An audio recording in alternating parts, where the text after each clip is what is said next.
I hope what I am going to say now will meet most of the points raised by you in our discussions. Anicca, Dukkha and Anatta are the three essential elements in Buddha's teaching. If you know Anicca truly, you know Dukkha also as a sequel, and Anatta as the ultimate truth. It takes time to understand the three together. Anicca is, of course, the essential factor which must be first experienced and understood by practice. A mere reading of the books on Buddhism or book knowledge of Buddha Dhamma will not be enough for the understanding of true Anicca, because the experiential aspect will be missing. It is only through experience and understanding of the nature of Anicca as an ever-changing process within your very self that you can understand Anicca in the way Buddha would like you to understand. This understanding of Anicca can be developed, as in the days of Buddha, by persons who have no book knowledge whatsoever of Buddhism. To understand Anicca, one must follow strictly and diligently the Eightfold Noble Path, which is divided into 3 steps of Sila, Samadhi and Jnana. Sila, or virtuous living, is the base for Samadhi, control of mind to one-pointedness. It is only when Samadhi is good that one can develop Jnana. So, Sila and Samadhi are the prerequisites for Jnana. By Jnana is meant the understanding of Anicca, Dukkha and Anatta through the practice of Vipassana. Whether a Buddha has arisen or not, this practice of Sila and Samadhi are present in the world of mankind. In fact, they are the common denominators of all religious faith. They are, however, not the means for the end, that is, the end of suffering. In his search for this end of suffering, Prince Siddhartha found this out, and he worked his way through to find the path which will lead to the end of suffering. After solid work for 6 years, he found the way out, became completely enlightened, and then taught men and gods to follow the path which leads them to the end of suffering.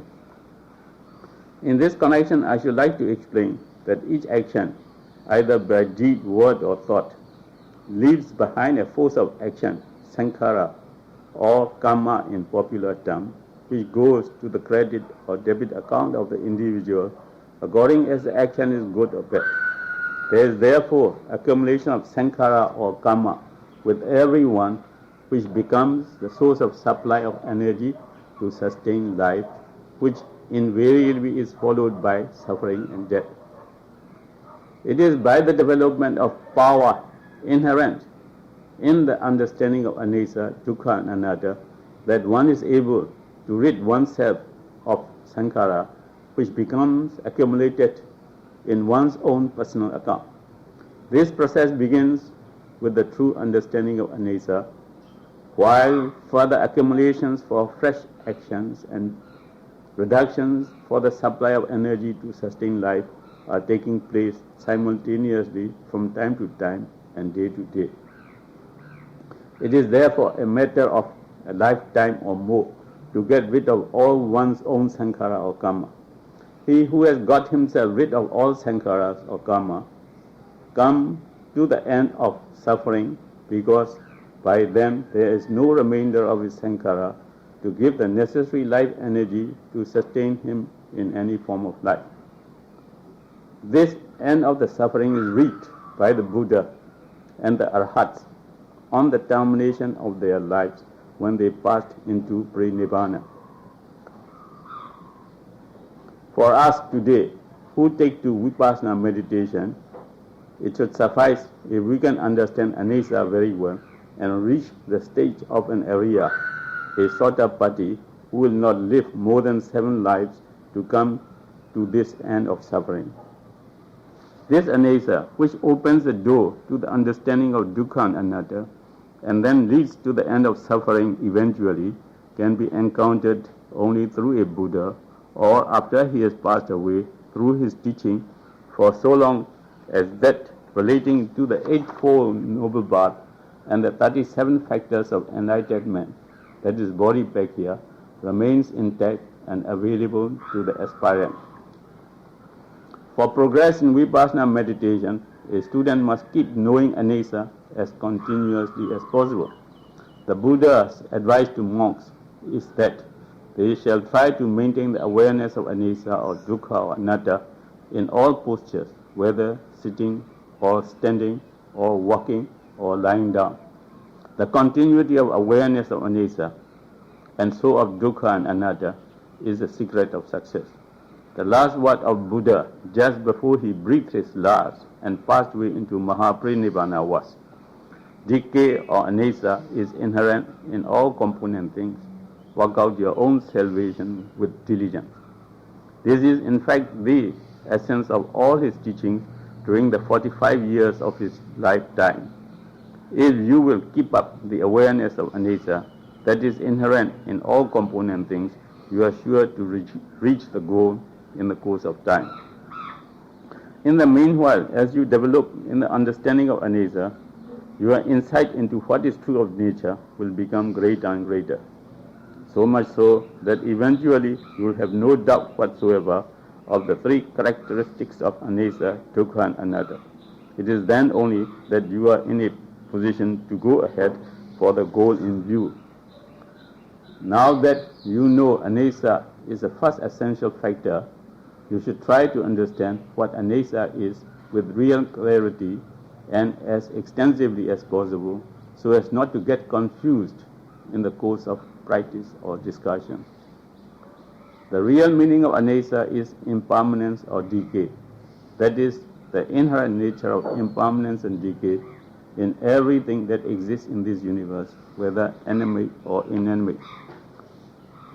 To make my work of explanation easy for the present day generation, I might draw attention to the opening sentences of the chapter Atomic Contents in the book Inside the Atom by Isaac Asimov, and also to a portion of the contents at page 159 of the book about chemical reactions going on at the same time in all parts of the body of a living creature such as a human being.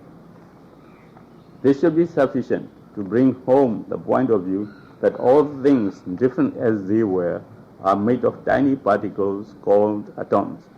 These atoms have been proved by science to be in a state of arising and dissolution or change. We should accordingly accept the concept of Buddha that all component things are subject to change, decay or anicca. But in expounding the theory of anicca, Buddha started with the behavior which makes matter, and the matter as known to Buddha is very much smaller than the atom which the science of today has discovered.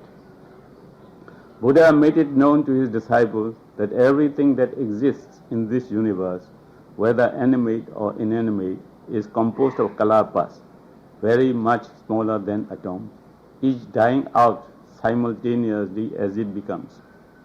Each kalapa is a mass formed of the 8 nature elements, namely Pathavi, Abo, Tejo, Vayo, Vana, Gandha, Rasa and Oja.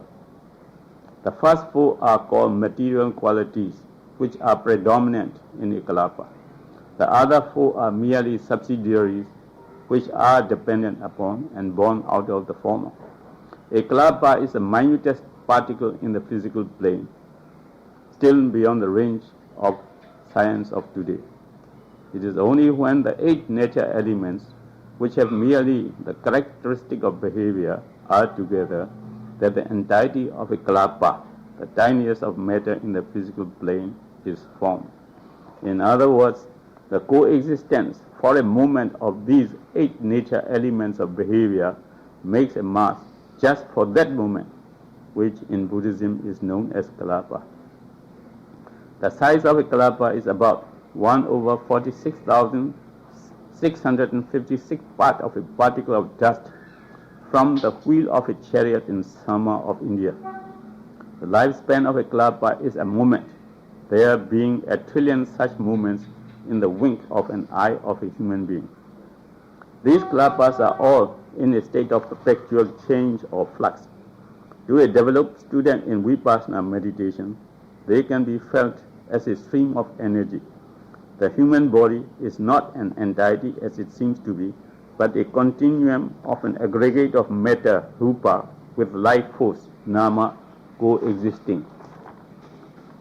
To know that our very staff is composed of tiny kalapas, all in a state of change, is to know what is true of nature of change or decay. This nature of change or decay, anicca, occasioned by the continual breakdown and replacement of kalapas, all in a state of combustion, must necessarily be identified with dukkha only, the truth of suffering. It is only when you experience impermanence as dukkha that you come to the realization of the truth of suffering, of the Four Noble Truths on which so much emphasis has been laid in the teaching of Buddha. Why? Because you realize this subtle nature of dukkha from which you cannot escape for a moment. You would become truly afraid of, disgusted with, and disinclined to your very existence with rupa and nama, and look out for a way to escape to a state beyond, that is beyond dukkha, and so to the end of suffering. What that end of suffering would be like, you will be able to have a taste of it, even so as a human being, when you reach the level of a Sotapatti and is developed well enough by practice to go into the unconditioned state of peace of nibbana within. Be that as it may, for everyday life, no sooner than you are able to keep up the awareness of anicca in practice, you will know for yourself that a change is taking place in you, both physically and mentally, for the better. Before entering upon the practice of vipassana meditation, that is, after samadhi has been developed to a proper level, a student should first be acquainted with the theoretical knowledge of rupa, matter, and nama, mind and mental properties. If he has understood these well in theory and has come to the proper level of samadhi, there is every likelihood of his understanding anicca, dukkha and anatta in the true sense of the words of Buddha. In vipassana meditation, one contemplates not only upon the changing nature, anicca, of rupa or matter, but also upon the changing nature, anicca, of nama, that is, thought elements of attention projected towards the process of change of rupa or matter. At times the attention will be on anicca of rupa or matter only. At times the attention may be on anicca of thought elements, nama. When one is contemplating upon anicca of rupa or matter, one realizes also that the thought elements arising simultaneously with the awareness of anicca of rupa or matter are also in a state of transition or change. In that case, you are knowing anicca of both rupa and nama together. All I have said so far relates to the understanding of anicca through body feeling of the process of change of rupa or matter, and also of thought elements, depending upon such changing processes.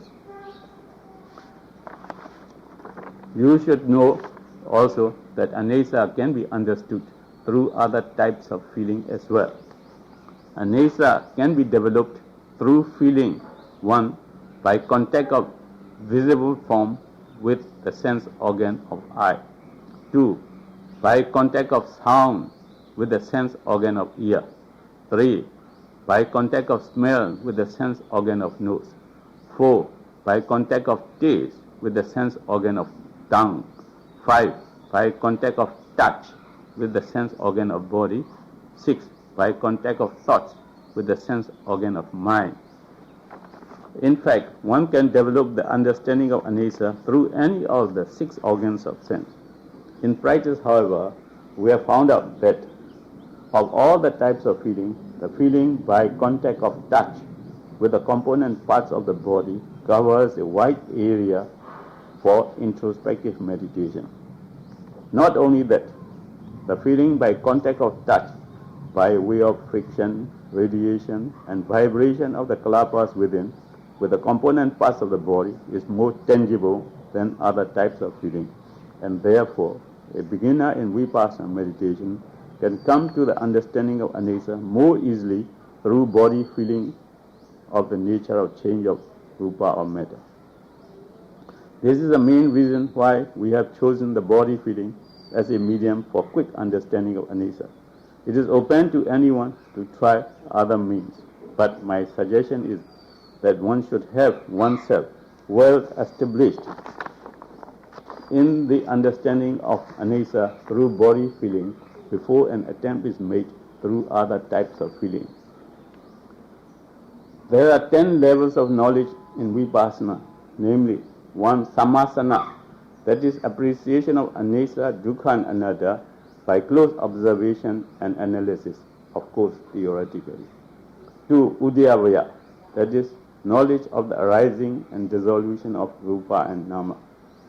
3. Bhanga, that is knowledge of the fast changing nature of rupa and nama as a swift flow of current or a stream of energy. 4. Bhaya, that is knowledge of the fact that this very existence is dreadful. 5. Adinava, that is knowledge of the fact that this very existence is full of evils. 6. Nibbida, that is knowledge of the fact that this very existence is disgustful. 7. Monjitu kamyata, that is knowledge of the urgent need to escape from this very existence. 8. Patichanka, that is knowledge of the fact that time has come to work with full realization for salvation with anicca at the base. 9. Sankharupekha, that is knowledge of the fact that the stage is now set to get detached from sankhara and to break away from ego-centralism. 10. Anuloma, that is knowledge that would accelerate the attempt to reach the goal. These are the levels of attainments which one gets through during the course of vipassana meditation, which in the case of those who reach the goal in a short time, they can be known only in retrospect. With the progress in the understanding of anicca, one gets through these levels of attainment, subject, however, to adjustment or help at certain levels by a competent teacher.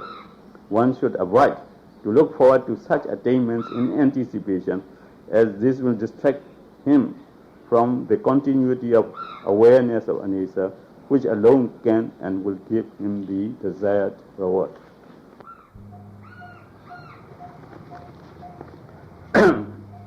Let me now deal with vipassana meditation from the point of view of a householder in everyday life and explain the benefits one can derive from it here and now in this very lifetime. The initial object of vipassana meditation is to activate anicca in one's own self, or to experience one's own inner self in anicca, and to get eventually to a state of inner and outer calmness and balance. This is achieved when one becomes engrossed in the feeling of anicca within. The world is now facing serious problems threatening mankind. It is just the right time for everyone to take to vipassana meditation and to learn how to find a deep pool of quiet in the midst of all that is happening today. Anicca is in sight of everybody. It is with everybody. It is within reach of everybody. Just a look into his own self, and there it is, the anicca to be experienced. When one can feel anicca, when one can experience anicca, and when one can become engrossed in anicca, one can at will cut away from the world of ideation outside. Anicca is for the householder, the gem of life, which he will treasure to create a reservoir of calm and balanced energy for his own well-being and for the welfare of the society. Anicca, when properly developed, strikes at the root of one's physical and mental ills and removes gradually whatever is bad in him, that is, the cause of such physical and mental ills. In the lifetime of Buddha, there were some 70 million people in Savatthi and places around, in the kingdom of Pasenadi Kosla. Of them, about 50 millions were Aryas who had passed into the stream of Sotapatti. The number of householders who took to Vipassana meditation must therefore be more. Vipassana is not reserved for men who have renounced the world for homeless life. It is for the householder as well. Now the time clock of Vipassana is struck. Now the time clock of Vipassana is struck. In spite of drawbacks which make householders restless in these days, a competent teacher or guide can help a student to get anesa activated in him in a comparatively short time. Once he got it activated, all that is necessary would be for him to try and preserve it. But he must make it a point, as soon as time or opportunity presents itself for further progress, to work out for the stage of Banga, the third level of knowledge in Vipassana. If he reaches this level, there will be little or no problem, because he should then be able to experience anesa without much ado and almost automatically. In this case, anesa shall become his base for the return thereto of all physical and mental activities outside the body, as soon as the domestic needs of daily life for such activities are over. There is likely, however, to be some difficulty with one who has not as yet reached the stage of Banga. It will be just like a tug of war for him between anesa within and physical and mental activities outside the body. So it would be wise for him to follow the motto of work while you work, play while you play. There is no need for him to be activating anesa all the time. It should suffice if this could be confined to the regular period or periods set apart in the day or night for the purpose. During this time, at least, attempt must be made to keep the mind attention inside the body with the awareness exclusively of anesa. That is to say, this awareness of anesa should be from moment to moment, or so continuous as not to allow for interpolation of any discursive or distracting thoughts which are definitely detrimental to progress. In case this is not possible, you would have to go back to respiration mindfulness, because samadhi is the key to anesa. To get good samadhi, sila has to be perfect, since samadhi is built upon sila. For good anesa, samadhi must be good. If samadhi is excellent, awareness of anesa will also become excellent. There is no special technique for activating anesa other than the use of mind set to a perfect state of balance and attention projected to the object of meditation. In Vipassana, the object of meditation is anesa, and therefore, in the case of those who are used to drawing back their attention to body feeling, they can feel anesa directly. In experiencing anesa on or in the body, it should first be in the area where one can easily get his attention engrossed, changing the area of attention from place to place, from head to feet and from feet to head, at times probing into the interior. At this stage, it must be clearly understood that no attention is to be paid to the anatomy of the body, but right to the formation of metta, kalapas, and the nature of their constant change. If these instructions are observed, there will surely be progress, but the progress depends also on parami and the devotion of the individual to the work of meditation. As he attains higher levels of knowledge, his power to understand the three characteristics of anesa, dukkha, and anatta will also increase, and he will accordingly become nearer and nearer to the goal of Arya, which every householder should keep in view. This is the age of science. Man of today has no utopia. He will not accept anything unless the results are good, concrete, vivid, personal, and here and now. When Buddha was alive, he said to the Kalamas, "Now look, you Kalamas, be not misled by report or tradition or hearsay. Be not misled by proficiency in the collections, nor by reason of logic, nor after reflection on and approval of some theory, nor because it conforms with one's inclination, nor out of respect for the prestige of a teacher.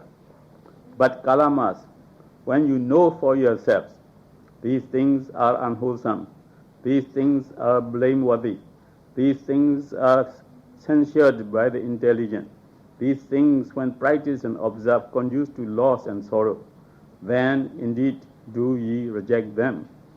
But if at any time you know of yourselves, these things are wholesome, they are blameless, they are praised by the intelligent, these things when practiced and observed conduce to welfare and happiness, then Kalamas, do ye, having practiced them, abide therein." The time clock of Vipassana is now struck. That is, for the revival of Buddha Dhamma, the Vipassana in practice. We have no doubt whatsoever about definite results accruing to those who would, with open mind, sincerely undergo a course of training under a competent teacher. I mean results which will be accepted as good, concrete, vivid, personal, and here and now. The results which will keep them in good stead, in a state of well-being and happiness for the rest of their lives. May all beings be happy, and may peace prevail in the world.